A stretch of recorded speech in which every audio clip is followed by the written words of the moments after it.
សម្រាប់ការយល់ឃើញរបស់នាងខ្ញុំផ្ទាល់ហើយព័ត៌មានពិតគឺយើងទាំងអស់គ្នាត្រូវមានការចូលរួមដោយ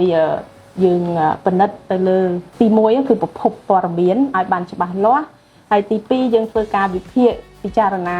ហើយនឹងរកហេតុផលថាតើសមហេតុផលទេនៅក្នុងការយើងមើលតាម social media ក៏ដោយនៅក្នុងបណ្ដាញសង្គមក៏ដោយយើងត្រូវអានហើយវិភាគពិចារណាតើព័ត៌មានដែលដាក់មកសមហេតុផលដែរឬអត់តើយើងធ្វើបែបណានៅពេលដឹងថាព័ត៌មានមិនពិតចា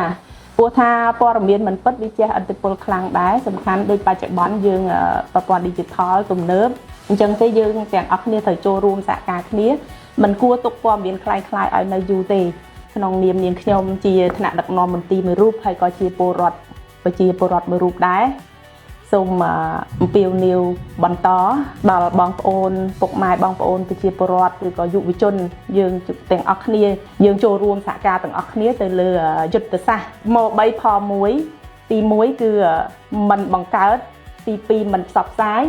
ទី3មិនចែករំលែកនៅព័ត៌មានคล้ายៗហើយផល1នោះគឺយើងចូលរួមផ្សព្វផ្សាយទាំងអស់គ្នានៅព័ត៌មានដែលពិតជាចុងក្រោយសូមបងប្អូនជាពិសេសគឺយុវជនយើងទាំងអស់គ្នាសូមឆ្លើយថាទេចំពោះព័ត៌មានคล้ายៗយើងរួមគ្នាមិនគ្រប់គ្រងព័ត៌មានคล้ายៗ